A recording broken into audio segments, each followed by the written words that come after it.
Hello, this is YouMineWeCraft, and this is episode 3, series 2 of my How to Make an Adventure Map series. So last time we went over the villagers and the storyline, and I do apologise, I went over a lot on the storyline, but if I didn't, then you wouldn't have had a clue why I was doing stuff I was doing.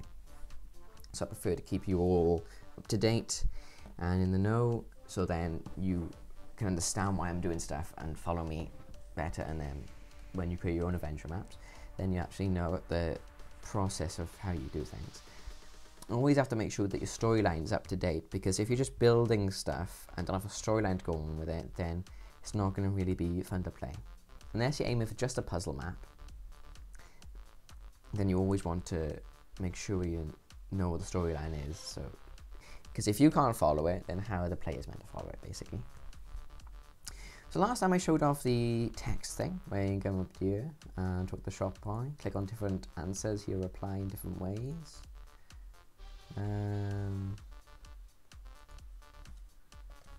So yeah. So I did all that text, and all the text is over there in massive command blocks. Basically it uses the trigger command and then tests for different values of the player. All very complicated, and I don't really want to go into that much. If you want to know how I did it, then just leave a comment and I'll make a video explaining that, but unless anyone wants to know specifically how I did it, then I'm not going to go over that, because it's very complicated and pretty much hard to explain. One thing I did is I created changed the hay bale texture on the top. If you take a look at my resource folder, then you'll see that there's no actual resource pack, and that's because what Minecraft allows now is for you to assign resource packs with the world. So when they download this world, the resource pack is set and they can't change it unless I go into the files and delete it. So that's really good, because I'm using the hay bale as a block which people can place items on.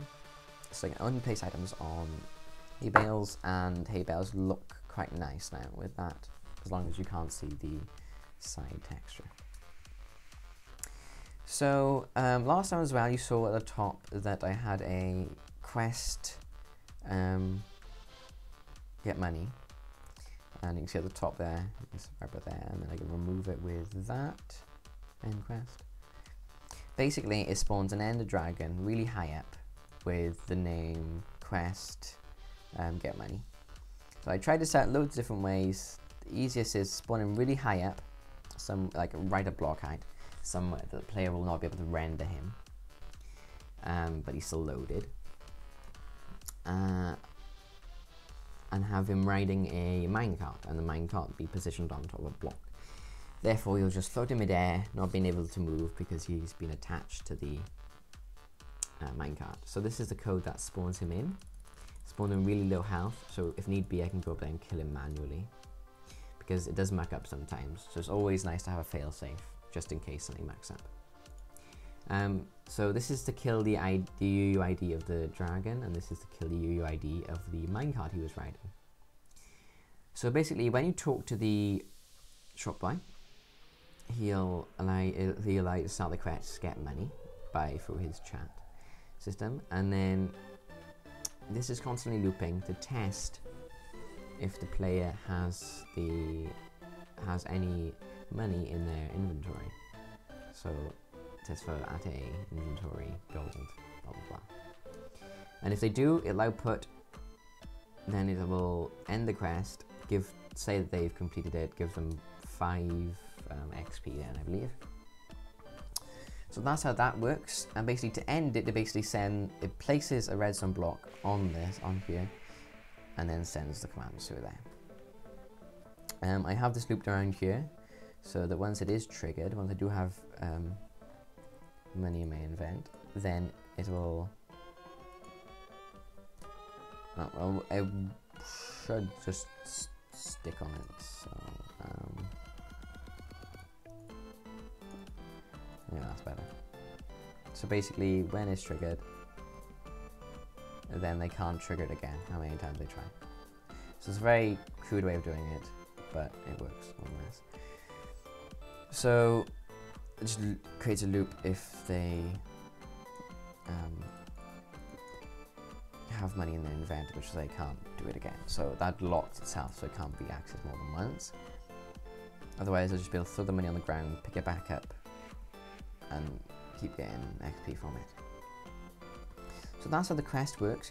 Since it's quite a simple system, now they actually fixed the kill command because it wasn't working before with End of Dragons. Well, they fixed that. I'm going to be using this quite a lot with quests, with locations. Like I might have it for location East Tunnel, so they know they're in there. When they're out here, they doesn't have one. I've added a few more chests around and changed them a bit. So yeah, I'm not going to go over all the technical stuff for the chat because it's really complicated and really hard to explain. But if you want any of that information, then just ask. If you want me to structure the videos differently, like you want me to go over more technical stuff than you do basic stuff, then just ask and I'll do that. But what I'm going to be doing is saying saying what it does, and then basically going over more basic stuff. So next video, I'll be starting to build the East Tunnel. I'll be starting to build all the inside of that, and that's going to hopefully look quite cool. So I'll try and get the ceiling to like collapsed. So you have to go through the tunnel because some zombies, I don't know. So next time I'll be building that, and it should be more fun and yeah, more interactive than just me rambling on about command blocks. So I'll finish up this chat for the shopkeeper, get the chat done for the blacksmith, then I'll start the next video off with me starting to build the tunnel. So thanks for watching. Please comment, rate, subscribe and share. Like I said, want to know anything at all, just ask. Want me to structure it differently so it's more technical, just ask. So yeah, hope you liked the video and hope you watch the next one. Goodbye.